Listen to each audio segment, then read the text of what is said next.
Good morning बच्चे, कैसे हैं आप लोग। आज के इस नए वीडियो में आपका स्वागत है। जैसे कि हम लोग कल के वीडियो में चैप्टर 9 कंप्लीट किए, तो आज हम लोग चैप्टर 10 जो वेद व्यास द्वारा रचित है गीतोपदेश के बारे में अध्ययन करेंगे।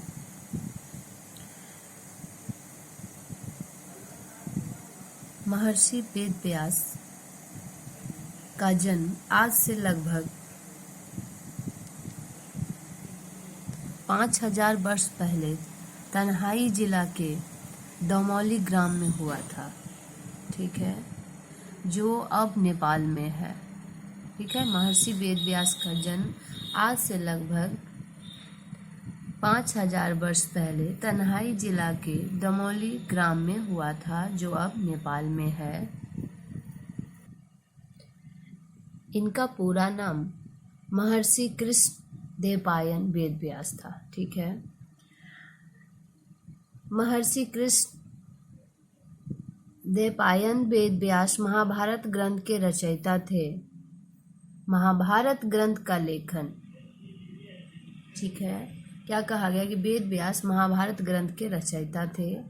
महाभारत ग्रंथ का लेखन भगवान गणेश ने महर्षि वेद व्यास से सुनकर किया था। वेद व्यास महाभारत के रचयिता ही नहीं बल्कि उन घटनाओं के साक्षी भी रहे। क्या कहा गया कि ये महाभारत के रचयिता ही नहीं थे बल्कि उन घटनाओं के साक्षी भी रहे हैं जो कर्मानुसार घटित हुई है। अपने आश्रम से हस्तिनापुर की समस्त गतिविधियों की सूचना उन तक तो पहुंचती थी, वे उन घटनाओं पर अपना परामर्श भी देते थे।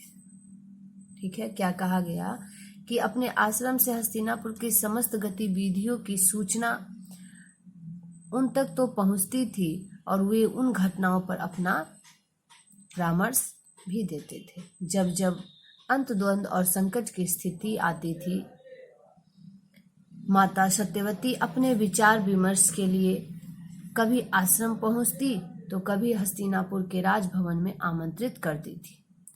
प्रत्येक द्वापर युग में विष्णु व्यास के रूप में अवतरित होकर वेदों के विभाग प्रस्तुत करते हैं। पहले द्वापर में स्वयं ब्रह्मा वेद व्यास हुए। ठीक है, क्या कहा गया कि पहले द्वापर में स्वयं ब्रह्मा जी वेद व्यास हुए, दूसरे में प्रजापति, तीसरे द्वापर में शुक्राचार्य, चौथे में बृहस्पति वेद व्यास हुए। इसी प्रकार सूर्य, मृत्यु, इंद्र, धनंजय, कृष्ण देवपायन, अश्वत्थामा आदि 28 वेद व्यास हुए। इस प्रकार 28 बार वेदों का विभाजन किया गया। उन्होंने ही 18 पुराणों की भी रचना की।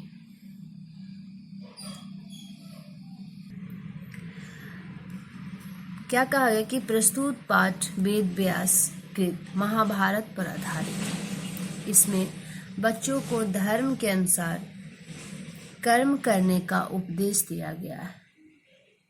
ठीक है, यह अंश अर्जुन का मोह और भ्रम दूर करने के लिए भगवान श्री कृष्ण द्वारा दिया गया कर्म योग का ज्ञान है। ठीक है, क्या कहा गया कि इसमें बच्चों को धर्म के अनुसार कर्म करने का उपदेश दिया गया। यह अंश अर्जुन का मोह और भ्रम दूर करने, भ्रम का अर्थ होता है मन में जो त्रुटियां हो, भ्रम दूर करने के लिए भगवान श्री कृष्ण द्वारा किया गया कर्म योग का ज्ञान है, जो श्रीमद् भागवत गीता के नाम से प्रसिद्ध है। कहानी के दूसरे अंश में युधिष्ठिर का धर्म नीति, शील और शिष्टाचार को दिखाया गया है।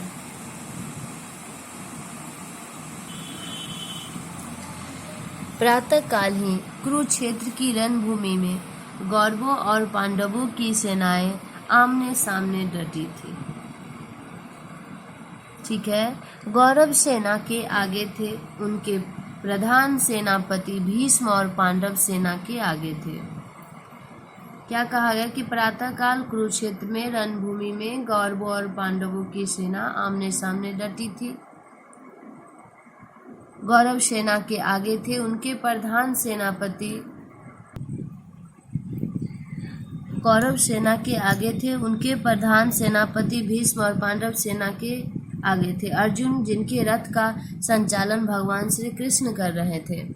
अर्जुन ने देखा कि कौरव सेना के प्रधान भीष्म पितामह सबसे आगे थे। उनके विशाल रथ के एक ओर दुशासन और दूसरी ओर दुर्योधन है। पास ही गुरु द्रोणाचार्य और अश्वत्थामा है। सभी संबंधियों को देखकर अर्जुन के मन में एक विचार पैदा हुआ कि मेरे सामने मेरे पितामह, गुरु, भाई, बंधु और सगे संबंधी खड़े हैं। इन्हीं से हमें युद्ध करना है। जिस राज्य के लिए हमें युद्ध करना है वह राज्य हमें अपने ही भाइयों को मारकर प्राप्त होगा।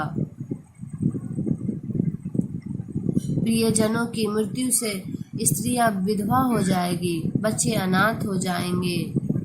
स्वजनों की मृत्यु से प्राप्त यह राज्य लेकर क्या होगा? यह विचार आते ही अर्जुन का हृदय कांप उठा। उनके हृदय में निराशा का संचार हुआ और ऐसा लगा कि गांडीव उनके हाथ से छूटकर गिर जाएगा। अर्जुन को इस स्थिति में देखकर कृष्ण को आश्चर्य हुआ। कृष्ण ने उनसे इसका कारण पूछा। अर्जुन ने कहा, ऐसा युद्ध करना अधर्म है जिसमें स्वजनों का वध करना पड़े। मैं इसी बात से दुर्बल और शिथिल हो रहा हूँ। अर्जुन के इस मोह और भ्रम को दूर करने के लिए कृष्ण ने उन्हें कर्म योग का उपदेश दिया।